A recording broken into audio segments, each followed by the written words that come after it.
Good morning sir. Good morning sir. বস বস, সকলে বসে পড়। তোদের জন্য একটা খুশির খবর আছে। আজ মুম্বাই থেকে একটা কোম্পানির ম্যানেজার আসবে। তিনি তোদের কিছু প্রশ্ন ধরবে। তোরা যদি তার ঠিকঠাক উত্তর দিতে পারিস তাহলে তোদের স্কলারশিপ মানে টাকা দেবে পড়াশোনার জন্য। স্যার কি প্রশ্ন ধরবে? অনেক রকম প্রশ্ন নিয়েই উনি আলোচনা করবে। স্যার কি প্রশ্ন নিয়ে আলোচনা করবে? আপনি একটু তাহলে আমাদের প্রশ্নগুলো ধরুন, আমরা তাহলে দেখি পারি কি না। নে ঘেটু, তাহলে তুই দাঁড়া, তোকেই আগে প্রশ্ন করি। ধর, যদি এ ফর আপেল হয় তাহলে বি ফর কি হবে, সি ফর কি হবে, আর ডি ফর কি হবে?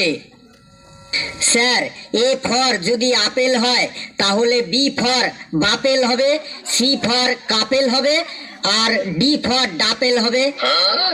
তোর আর স্কলারশিপ পেতে হবে না, তুই দাঁড়িয়ে থাক। প্রথমেই আমার মেজাজটা গরম করে দিলি। এই কালু, তুই দাঁড়াতো। তুই বলতো 6 বছর আগে বল্টুর বয়স কেলটুর বয়সের 3 গুণ ছিল। বর্তমান বল্টুর বয়স কত?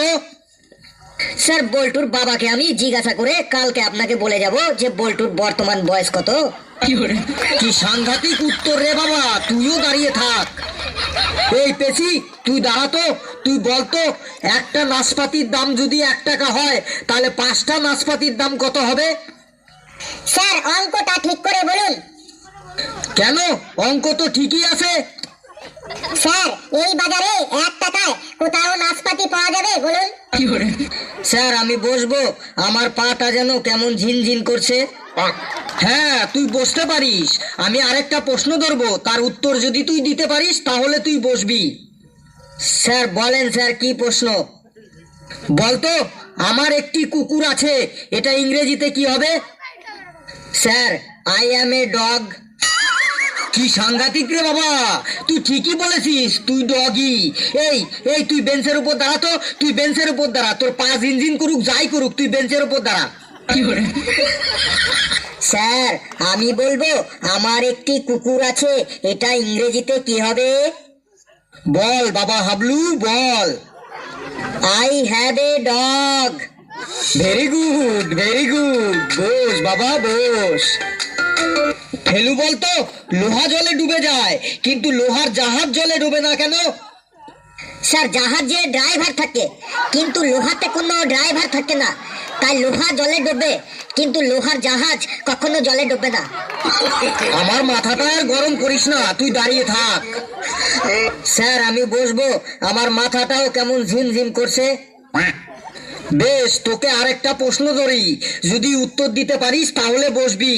বলতো ইংরেজিতে সব থেকে ঠান্ডা অক্ষর কোনটা? স্যার ইংরেজি সব থেকে ঠান্ডা অক্ষর বি। কেন বি কেন? স্যার বি সব সময় এসির মধ্যে থাকে। বাহ, এটা আমি একটা ফাটকা প্রশ্ন ধরেছিলাম, তুই তো ভালোই উত্তর দিলি। বি এসির মধ্যে থাকে তাই ঠান্ডা। বস। স্যার আমাকেও একটা ফাটকা প্রশ্ন ধরেন, আমি বসি। বেশ, বলতো ধর তোদের ঘরে রাতে চোর ঢুকেছে আর চোরে চুরি করে সবকিছু নিয়ে যাচ্ছে, আর তখন তুই দেখে ফেলেছিস, তখন তুই কি করবি? স্যার তখন আমি চোরকে বলবো আমার স্কুল ব্যাগ ও আমার বইগুলো সব আপনি নিয়ে যান, না হলে কিন্তু আমি জোরে জোরে চিৎকার করব। তোর আর বসতে হবে না, তুই দাঁড়িয়েই থাক। এই তোরা কেউ কম্পিউটার জানিস? তোদের কারো কম্পিউটারের কোনো কোর্স করা আছে? স্যার আমার আছে। কম্পিউটারের কি কোর্স করেছিস বলতো? স্যার আমার কম্পিউটারের JKCC কোর্সটি করা আছে। JKCC আবার কি কোর্স রে বাবা? না জানি কম্পিউটারের কত কোর্স, কোনটা হবে কে জানে। JKCC মানে কি রে ফেলু? আমি যতদূর জানি তুই তো কোনোদিন কম্পিউটারে হাতই দিসনি রে, তাহলে JKCC এটা আবার কি রে? আরে ওটাই তো বললাম, JKCC মানেই তো হলো জীবনে কোনোদিনও কম্পিউটার ছুঁইনি। যেতে জীবনে, কেটে কোনোদিন, সিটে কম্পিউটার, আবার সিটে ছুঁইনি, মানে JKCC মানে জীবনে কোনোদিনও কম্পিউটার ছুঁইনি। বারে ফেলু বা, তুই জীবনে কিছু করতে পারবি রে? শোন, উনি কিন্তু চলে আসছে এখনই।